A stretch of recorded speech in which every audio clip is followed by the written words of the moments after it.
All right, so this video is going to be a little bit different. This is an addendum to my previous video counting down the 10 worst downtowns in the US, but there were a few things I wanted to add to it, but it didn't quite fit in perfectly with the video. So I wanted to discuss some different types of downtown developments that I just really don't like. And admittedly, this video might be a little bit of a rant, but I'll try to keep it under 8 minutes, so there'll be just one ad. But ultimately, what I'm talking about are these developments called live. And these are these corporate chain entertainment districts that you'll see in different parts of the country. So there are 11 of them, and just about all of them are in the downtowns of big cities. I'm going to go over each one of them individually, but these are, again, these chain entertainment complexes where they have the same type of restaurants, the same type of setups.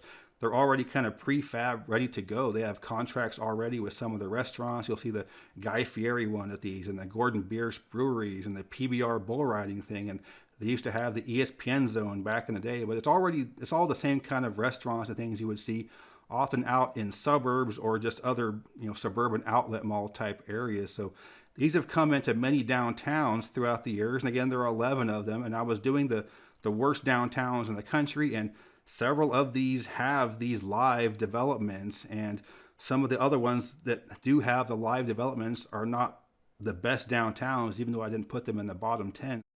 Just a quick rundown of these. The one in St. Louis is right downtown at the Ballpark Village where the Cardinal Stadium is.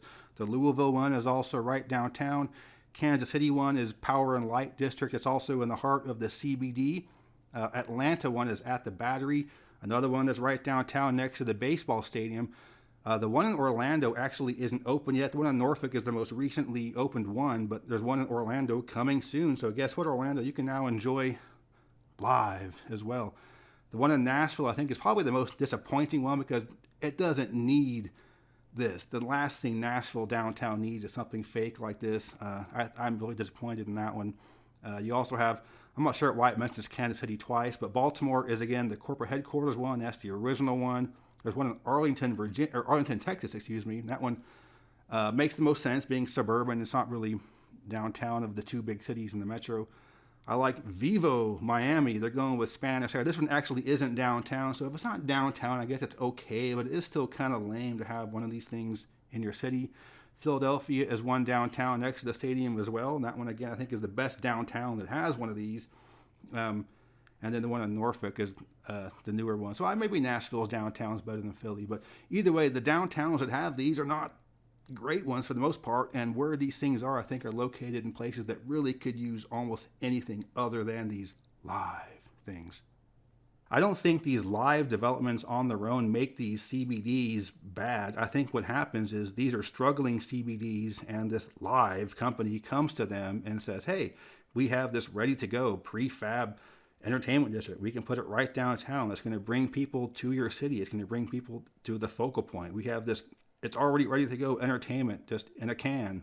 And so a lot of these towns are struggling. The city leaders might be like, it might not be the ideal, might not be exactly what we want, but it is something. So we'll have this new development. It'll be shiny new. People will come down here and it'll help inject some money going into the downtown. But I think what happens is because these are just chains and they're not really exciting, it's not going to be people from the suburbs aren't going to drive a half an hour to go into downtown to visit one of these live type things because they're just not that interesting. And if you live in one of these cities that has one, let me know if you go down there often or not at all.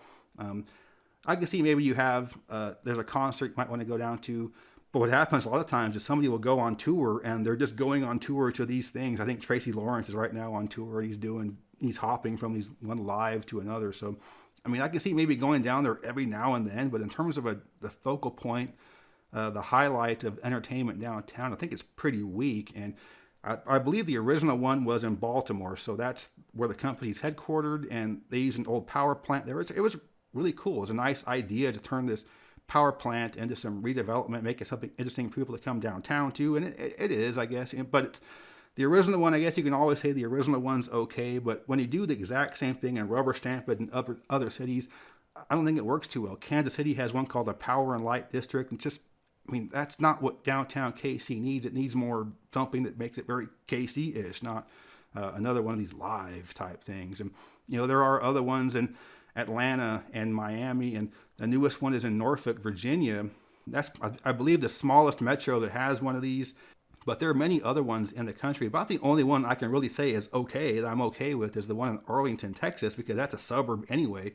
It's right next to the baseball stadium for the Rangers. And I think people that have that suburban mentality are okay with these live developments. But for a downtown, the central, the CBD, you don't want these things. They don't really go with a nice, this unique downtown that I think really needs to reflect the greater city as a whole. So a lot of them are centered around baseball stadiums. You got the one in St. Louis. That was maybe the most disappointing one, because downtown St. Louis, it can be great. It's not great. It's not awful. But if the ballpark village was something more well thought out by city leaders and city planners and urban developers came up with, as opposed to the corporate developer designers say, hey, we got this prefab thing ready to go. I think it hurts downtown St. Louis.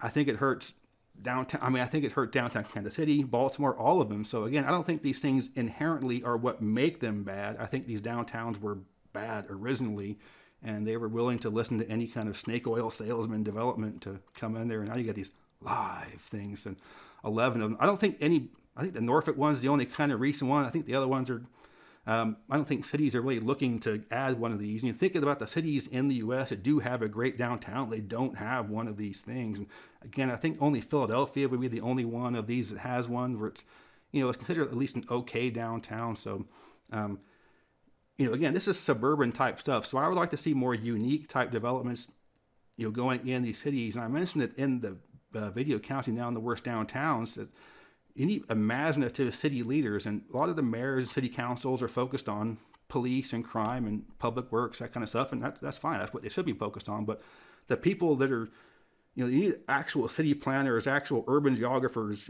kind of overseeing, even if it's just looking over the shoulder of the developers. You need somebody that knows what they're doing with cities to, kind of be in charge of what's going on here, and not just listen to the snake oil. So I know a bit of a rant on these live things. I really don't like them at all. And I don't like to see cities kind of give in and take one of these as if it's like, it's better than nothing kind of thing, because it's not, because it takes up valuable real estate. They're right in prime downtown spots often, so they could be used for almost anything other than one of those live type things. So again, a bit of a rant, but because several of these in the video I talked about had one of these, and most of the other ones that these lives exist are not great downtowns, I thought it was worth putting up a short video for. So hope you can tolerate a little bit of a rant, but I'll get back to normal videos pretty soon. And thanks for watching. Geography King signing out.